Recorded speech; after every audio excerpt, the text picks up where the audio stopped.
ډیر محترم طالب العلم نصیب الرحمن، نحمده ونصلي على رسوله الكريم. أما بعد، وقد قال الله تعالى وتبارك في القرآن المجيد والفرقان الحميد: أعوذ بالله من الشيطان الرجيم. بسم الله الرحمن الرحيم. إن الصلاة تنهى عن الفحشاء والمنكر. الآية.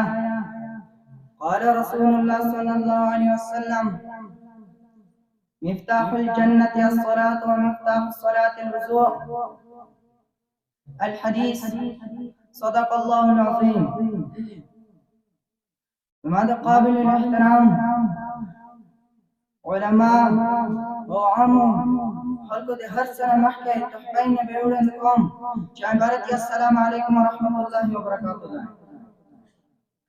بعد السلام زما د شان سره مناسب هم نه دي چې تاسو ته واعظ او نصیحت کوم، ځکه چې دلته لوی علما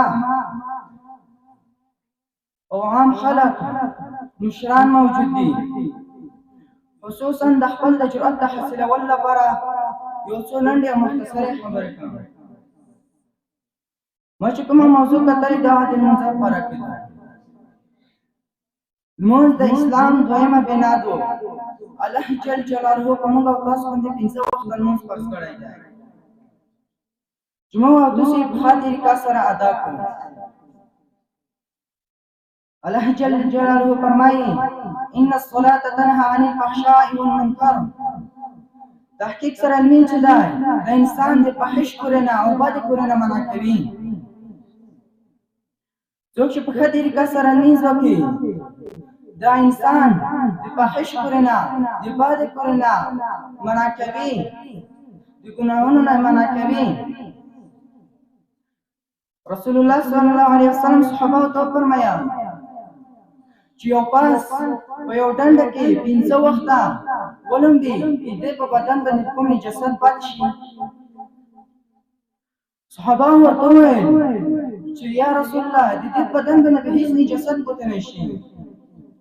رسول الله صلی الله علیه وسلم ورته وویل چې دا 15 وخته لمونځ چې څوک په ښه طریقه سره ادا کړي دا شان مثال دی چې د دې انسان باندې به هیڅ ګناه هم پاتې نشي چې څوک په ښه طریقه سره ادا کړي. معزز رسول الله صلی الله علیه وسلم د هغه صحابه لمونځ باندې ډېر تکلیفونه تیرول. یو ورځ رسول الله صلی الله علیه وسلم په نفلي لمونځ باندې ولاړ وو.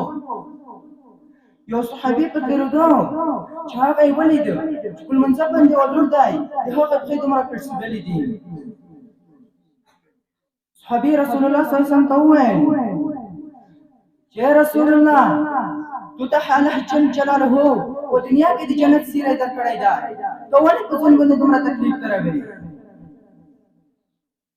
رسول الله صلی الله علیه وسلم ورته وویل چې موږ ته د جنت سیره ورکړی دی، زه باید د شکریا ادا کړم.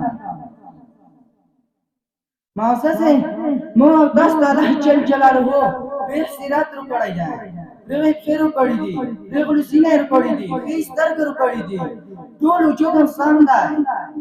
موږ تاسو باید الله جل جلاله شکریا ادا کړو. شکریا ادا کوو، موږ تاسو باید لمونځ وکړو او د الله جل جلاله عبادت کوو. معزز کوم یو کار چې د الله جل جلاله لپاره جماعت درومي هر قدم باندې الله جل جلاله انسان ته